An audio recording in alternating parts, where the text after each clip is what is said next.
की नई जिंदगी। कहानी की शुरुआत मिली कैलावे से होती है, जो पहले जेल जा चुकी है। अब वह अपनी पुरानी गलतियों को पीछे छोड़कर नई जिंदगी शुरू करना चाहती है।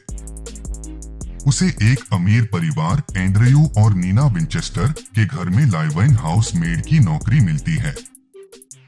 उसे घर के ऊपर बने एक छोटे से एटिक छत वाले कमरे में रहने के लिए दिया जाता है, जिसका दरवाजा बाहर से लॉक किया जा सकता है। शुरुआत में सब कुछ परफेक्ट लगता है, बड़ा घर, अच्छा पैसा, नई शुरुआत।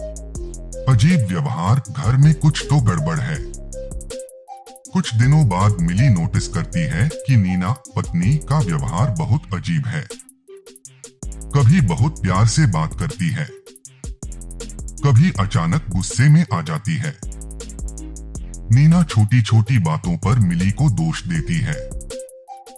घर का माहौल धीरे धीरे डरावना और तनावपूर्ण बनने लगता है। मिली को लगता है कि शायद नीना मानसिक रूप से अस्थिर है। नीना का राज। मिली को पता चलता है कि नीना पहले मेंटल हॉस्पिटल में रह चुकी है। कहा जाता है कि उसने अपनी बेटी को नुकसान पहुंचाने की कोशिश की थी। अब मिली को यकीन हो जाता है कि इस घर में खतरा नीना से है। लेकिन असली ट्विस्ट अभी बाकी है। एंड्रयू का करीब आना। जब नीना और उसकी बेटी कुछ दिनों के लिए बाहर जाते हैं, तब एंड्रयू पति मिली के करीब आने लगता है। दोनों साथ डिनर पर जाते हैं। फिर एक रात दोनों के बीच शारीरिक संबंध बन जाता है। मिली सोचती है कि एंड्रयू अच्छा इंसान है और नीना ही असली समस्या है। बड़ा ट्विस्ट, असली विलेन कौन? धीरे धीरे सच सामने आता है। असल में एंड्रयू बहुत खतरनाक और चालाक आदमी है। वही नीना को मानसिक रूप से टॉर्चर करता था। उसी ने नीना को पागल साबित करके अस्पताल भेजा था। वह महिलाओं को कंट्रोल करने में मजा लेता है। अब मिली समझती है कि असली खतरा नीना नहीं बल्कि एंड्रयू है। एटिक में कैद। एंड्रयू मिली को एटिक में बंद कर देता है। वह उसे मानसिक और शारीरिक रूप से प्रताड़ित करता है। मिली को एहसास होता है कि वह अब उसी जाल में फंस चुकी है जिसमें पहले नीना फंसी थी। लेकिन मिली कमजोर नहीं पड़ती। पलटवार।